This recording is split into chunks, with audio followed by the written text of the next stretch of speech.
Hello, I'm Attorney Todd Leneve. Welcome to West Virginia Gun Law. Today I wanted to take a few minutes and talk with you about what you need to consider doing in the aftermath of a defensive encounter, particularly one where you've had to use a firearm to protect yourself. Stick around.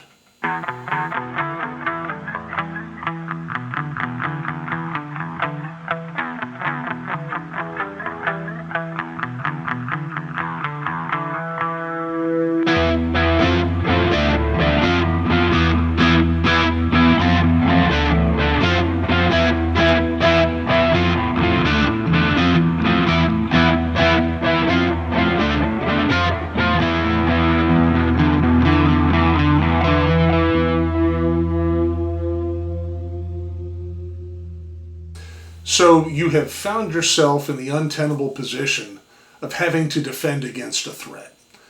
Going about the ordinary course of your day, somebody injected themselves into your life in a manner that you weren't looking for and you certainly didn't invite, and you now have been placed in a position that you had to protect yourself using deadly force. So what do you do after a situation like that has happened? It's important we talk about this because the decisions you make and the actions that you take can have a big impact on how we defend your case in court if you end up being charged. So first and foremost, I think it's critical to make it very clear that if you find yourself in a position where your life is threatened, you need to defend yourself until that threat has been neutralized. Now that doesn't mean going above and beyond. It means stopping the threat, plain and simple. That's the whole point of self-defense, is stopping the threat and being able to disengage in a manner that keeps you safe. So don't go over the top, don't do a mag dump, reload, and do another mag dump. You shoot only as much as is necessary to stop the threat. When that threat is no longer presenting a danger to you, you disengage, get yourself away from the situation. Now, once that's happened, it's critical that you, of course, make sure that there are no other threats around, that the person who initially attacked you doesn't have accomplices who are waiting to perhaps jump in. Make sure that you're safe. When you know that you're safe, at that point, it's critical to secure your weapon in the condition that it was in at the moment you stopped defending. So what that means is we're not doing a mag change. We're not making any other alteration to the firearm. We're not picking up brass. We leave everything exactly as it is so that there's no argument that can be made by the state, by the police, that you attempted to tamper with or destroy evidence. That could lead to new charges. It also allows the state to make an argument about your intent, about your mindset, that perhaps you were trying to cover up evidence of wrongdoing on your part, and that just shooting somebody who attacked you wasn't really the story. There was more to it.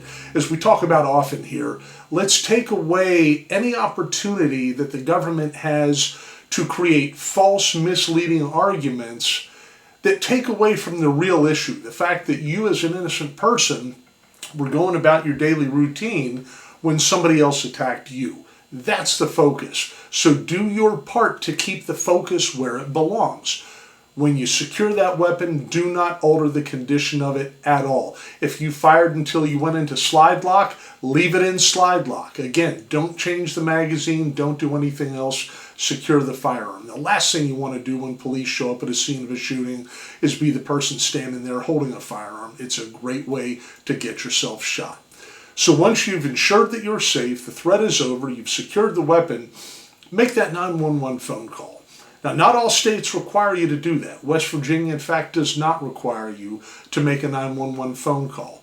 But that 911 phone call is a great opportunity for you to make the initial assertion that the encounter that took place was one in which you acted only in self-defense. So when I present use of force law seminars around the state of West Virginia for U.S. Law Shield, one of the things that I like to talk about is really a fairly simple script that you can use to call 911. Now, nothing in this script in any way incriminates you, makes you look like you did something wrong, gives any more information than is absolutely necessary. hit 911, and when the operator answers, remember, this is going to be a recorded line, and you're going to be speaking to somebody who's trained to get you talking. So stick to the script. Do not engage in conversation. Why? Well, if you engage in conversation, there's a chance that you're going to begin to say things that could be misconstrued, maybe misunderstood under the heat of the situation. Maybe you're not thinking as clearly as you ought to be, given the incredible emotion of having just gone through a life-threatening encounter. It's not the time to engage in a discussion of details. Don't give them anything that can be misconstrued and used against you when we go to court. So keep it to the script. Very simply, something along these lines. Hello, my name's Todd Leneve. I was just attacked, and I knew that if I didn't take actions to protect myself, that there was no way I was going to be able to make this phone call.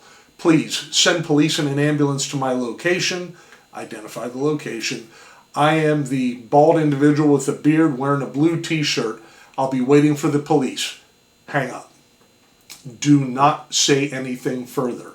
Nothing in that statement could be seen as incriminating. You've asserted your name. You've asserted that you were attacked in a manner that required you to use force, or else you may not have been able to make the phone call. What's that mean? It was a deadly force encounter. If I didn't do something, I wouldn't have had the capacity to call 911. So you've asserted that, which is, again, the initial assertion of your right to self-defense. We're setting the stage for the government to be able to evaluate this in light of a self-defense action, not some other random type of shooting. You've asked for help in the aftermath of an adrenaline-filled situation like this. You don't know who needs help, yourself included. So you've requested police and an ambulance. You've asked them to come to your location, which you've identified. You've identified yourself so that when the police get on scene, they will know who you are. That's the end of it. Now, of course, when you hang up on 911, they'll call back.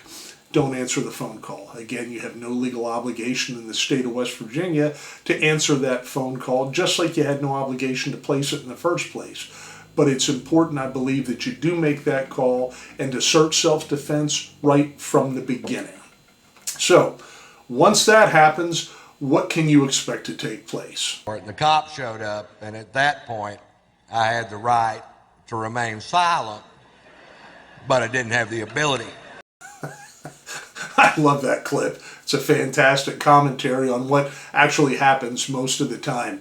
People can't resist the urge to talk, to say something, and again, a lot of times it's the nerves following a situation like this, and they just can't stop themselves. Well, don't be like Ron White. Maintain the right to remain silent. So how do you do that? Without getting too deep down that path in this video, there are a couple of ways that your right to silence can be protected. First off, the police provide you the Miranda warning. You have the right to remain silent. Everything you say can and will be used against you, etc., etc. When they're saying that, they're inviting you to shut up. So shut up. However, they're not going to say that right out of the gate when they get on scene. So what do? First off, I believe it's important you give them your ID so that they know who you are.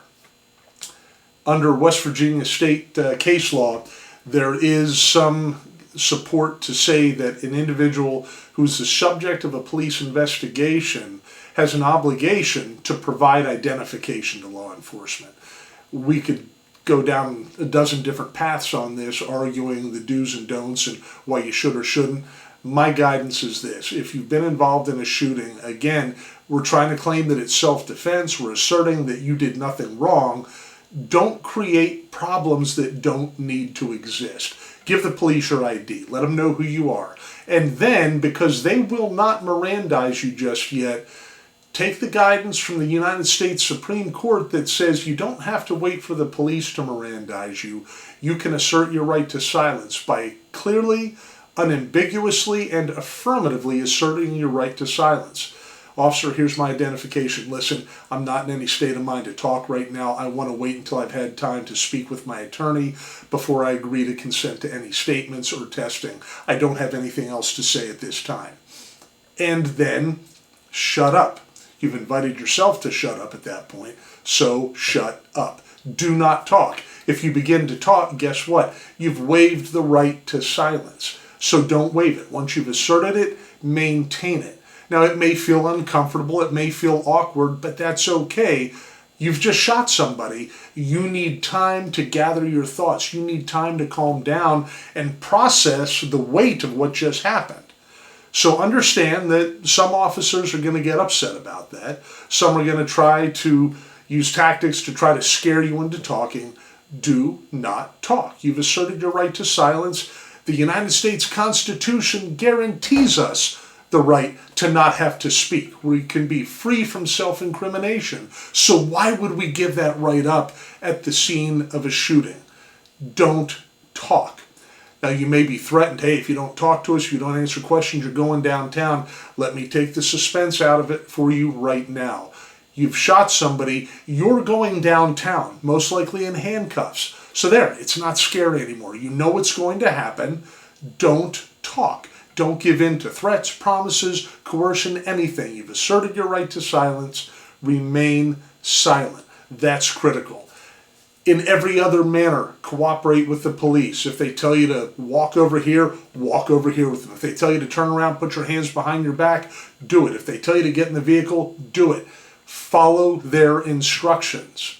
Be compliant. Don't give them a reason to begin to wonder what your motivation is, to really wonder, maybe, did something else take place here? This guy's acting like a jerk and we don't like it. Now our, radar is on, thinking that perhaps there's more to this than what it seems that it might be.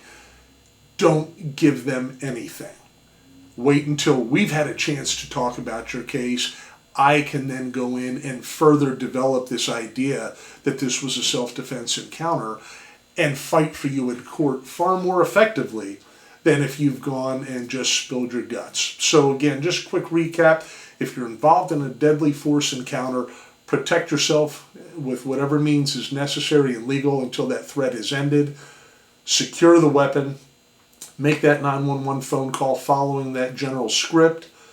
Provide an ID to the police. Assert your own right to silence, and then remain silent. Once you're bonded out, or once you have an attorney hired, we'll take care of the rest from there. I'm anxious to hear what your thoughts are on this topic. It's an interesting one, and if you spend any time on the internet, you find all kinds of internet experts that have different theories on what you should or shouldn't do when dealing with police. But my belief is that the guidance that I've given you here is solid. It's going to keep you from getting in any further trouble than you may be already. So let's make sure that you consider it for what it's worth, the reason that it's being offered.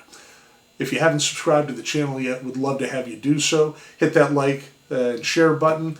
Make sure that you are helping me to get this information out to people. If you have questions, as always, you know how to contact me, but through the website and email information in the description below. I'm happy to answer questions and do everything I can to make sure that you understand how to stay out of trouble before trouble finds you in the first place. I appreciate you being here with me today. Look forward to seeing you next time around. Until then, take care and be safe.